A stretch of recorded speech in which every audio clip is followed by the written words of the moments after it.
children in conflict with the law shall undergo diversion proceeding to the following condition. First, the impossible penalty for the crime committed is not more than 6 years of imprisonment. So, dapat dili siya malapas. And then, in victimless crime, the impossible penalty is not more than 6 years of imprisonment.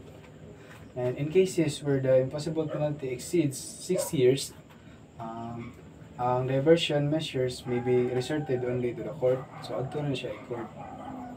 And then, contract of diversion. Shall be prepared if the child is qualified for diversion, voluntarily admits the commission of act, and parents or guardian and authorities concerned.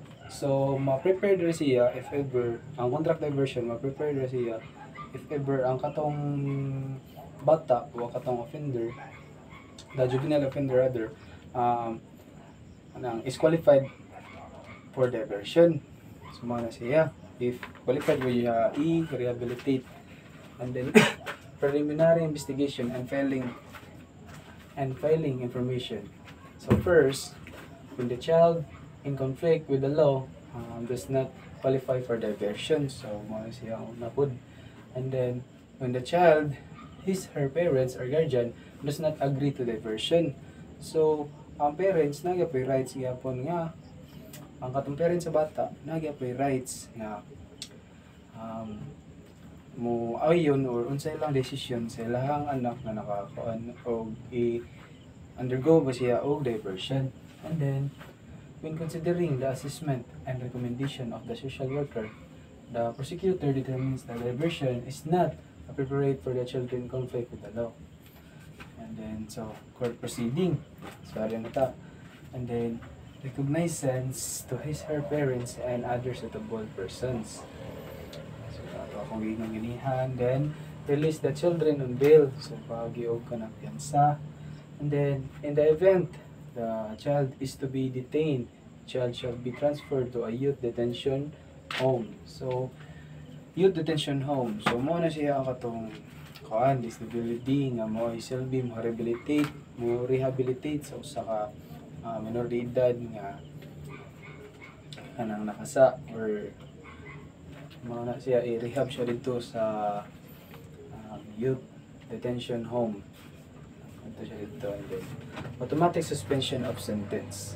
If the child with the law is found guilty of offense charge, the court shall place the child under suspend sentence without need of application. So mo na i-suspend na to ang asistensya sa usa ka bata if automatic siya ma-suspension ang usa ka asistensya sa usa ka bata. And then discharge of CICL. Upon the recommendation of the social worker who has custody of the child, shall dismiss the case against the child if the court finds that disposition measures has been fulfilled. But if the court finds the objective of disposition measures imposed upon the child has not been fulfilled, or if the child was willfully failed to comply the condition or his or her rehabilitation program, the child shall be returned to the court of execution of judgment. So moto sa kaning discharge of CICL, if the court maka-find ko na og disposition ng measures that has been fulfilled, ma-dismiss ang iyang case. And then if kanang willfully fail to comply with the conditions ang katong nga bata sa iyahang rehabilitation program, the child shall be returned to the execution of judgment. So, alin na ta sa probation. A child in conflict with the law whose sentence was executed by the court upon reaching the maximum age of 21 shall entitled to the benefits of probation under PD 968, Probation Law of 1976. Offenses not applicable sa kani, dili siya applicable sa mga bata. First, sa probation day, sa kailangan maka-apply ka ani nga probation sa maximum age of 21 years old. And then sa katong offenses not applicable to the children is first, person below 18 years old shall exempt from the prosecution of the following crimes. So below 18 years old.